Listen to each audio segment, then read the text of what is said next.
ইলিশ অভয়াশ্রমে March April মাসে মৎস্য আহরণ বন্ধের পরিপ্রেক্ষিতে লক্ষ্মীপুর সদর, কমলনগর, রায়পুর, রামগদি উপজেলায় 25-26 অর্থ বছরে ইলিশ সম্পদ উন্নয়ন ও ব্যবস্থাপনা প্রকল্প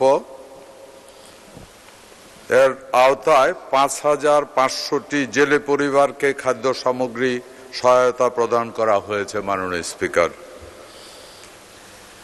স্পিকার, প্রতিটি জেলে পরিবারে 2 মাসের জন্য 2 ধাপে মোট 12 কেজি আটা, 10 লিটার সয়াবিন তেল, 8 কেজি ডাল, 4 কেজি চিনি, 4 কেজি লবণ এবং 16 কেজি আলু প্রদান করা হয়েছে। এছাড়াও 25-26 অর্থ বছরে ঝাটকা আহরণ নিষিদ্ধ সময়ে 29,060টি জেলে পরিবারকে 40 কেজি হারে 4 মাসের জন্য মোট 4,650 মেট্রিক টন ভিজিএফ খাদ্য সহায়তা চাল প্রদান করা হয়েছে। মাননীয় স্পিকার, এছাড়াও 25-26 অর্থ বছরে ইলিশের প্রধান প্রযোজন মৌসুমে মা ইলিশ আহরণ নিষিদ্ধকালীন সময়ে 44,167টি জেলে পরিবারকে 25 কেজি করে 22 দিনের জন্য মোট 1,104 মেট্রিক টন ভিজিএফ খাদ্য সহায়তা চাল প্রদান করা হয়েছে।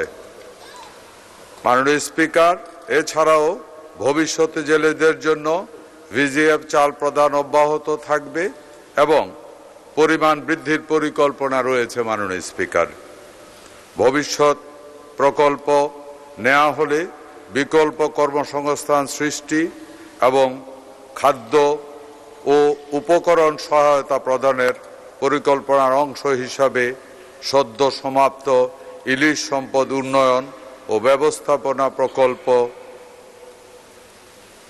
প্রকল্পের অনুরূপ প্রকল্প নেয়ার প্রক্রিয়া চলমান আছে, যার মাধ্যমে মৎস্যজীবীদের সহায়তা প্রদানের পরিকল্পনা সরকারের রয়েছে।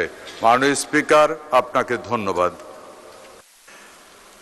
মাননীয় সদস্য মার্জিয়া বেগম, আপনি একটি সম্পূরক প্রশ্ন করতে পারেন। ধন্যবাদ মাননীয় স্পিকার। মাননীয় মন্ত্রী মহোদয়, আমার প্রশ্ন হলো, এই সুবিধাগুলো কত সংখ্যক জেলেদের কাছে পৌঁছেছে? এ ব্যাপারে সুনির্দিষ্ট তথ্য আছে কি? মাননীয় মন্ত্রী। ধন্যবাদ মাননীয় সংসদ সদস্য। আমরা বিশ্বাস করি আমি যেই পরিমাণ লোকের সংখ্যা বলেছি ওই পরিমাণ লোকের কাছেই এই সহায়তা পৌঁছেছে, এটা আমাদের বিশ্বাস। কারণ এই লিস্টগুলি তৈরি করা হয়েছে এলাকার আমরা মৎস্যজীবীদের পক্ষে এলাকাতে প্রত্যেকটা এলাকায় মৎস্যজীবীদের প্রশ্নে কিছু মৎস্য অফিসার রয়েছে,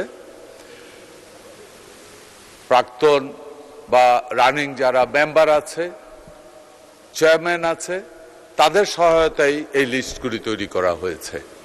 ধন্যবাদ আপনাকে মাননীয় সংসদ।